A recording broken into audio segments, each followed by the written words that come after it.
In this video, we're going to cover processing an EFT payment in MyTRS.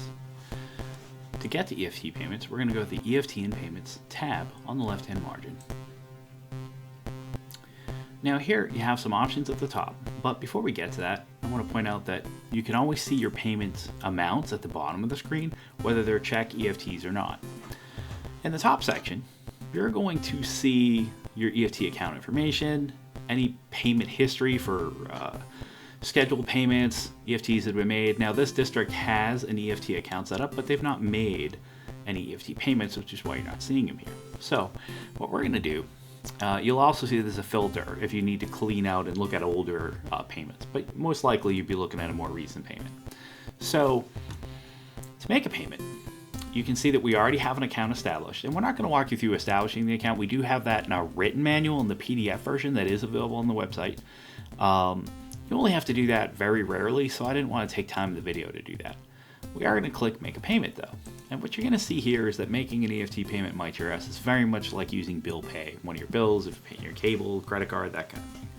Payments have to be submitted before 6:45 to be included in today's draw.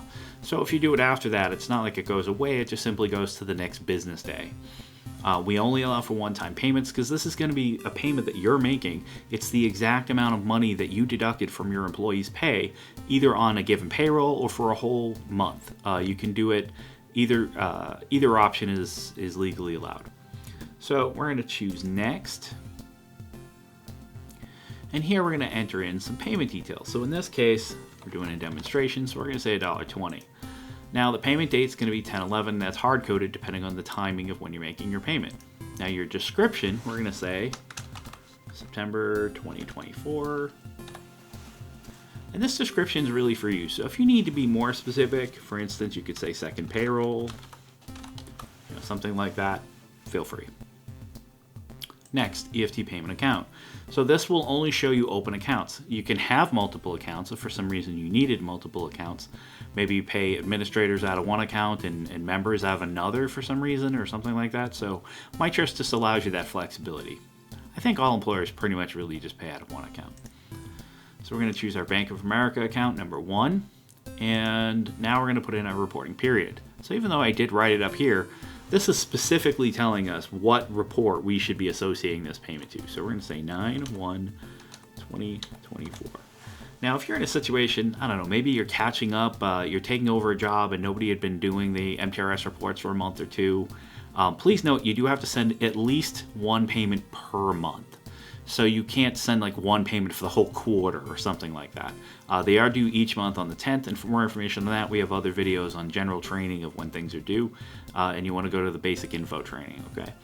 Now we're going to choose Next, and again we get a confirmation, right? It tells us all the information we entered, pretty straightforward. I'm going to click Confirm, and then you're going to see that you have a payment confirmation. Now I can tell you, sometimes folks, for whatever reason, it's just human nature, kind of skating through the process, they print this out. When they're walking back from the printer, it's the first time they read that they put in, oh my God, I forgot to put in decimals.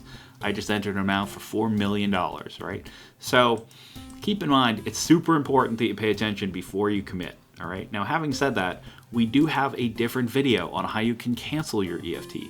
So this is a great reason to do your EFTs a little earlier in the day, and then if you mess up somehow, as long as you catch it, you can put in an operation to cancel your EFT within the same business day, okay?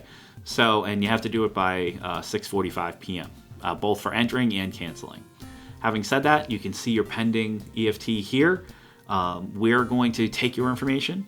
We're going to roll up with our bank. They're going to request the funds from your bank. The funds will transfer over, and then our finance department has to approve it. So this doesn't all happen in real time. The file doesn't get processed till the next day. We usually don't get confirmation of the funds till the day after that. So it takes a couple days for it to pass. It is still much more efficient and frankly safer than if you're mailing checks. Mind you, a check is only a permission slip to do an EFT, so it's no more dangerous, and it allows you to not have a lingering piece of paper out there giving permission to do an EFT. So hopefully that helps. Hopefully you found this useful, and well, thanks for joining us.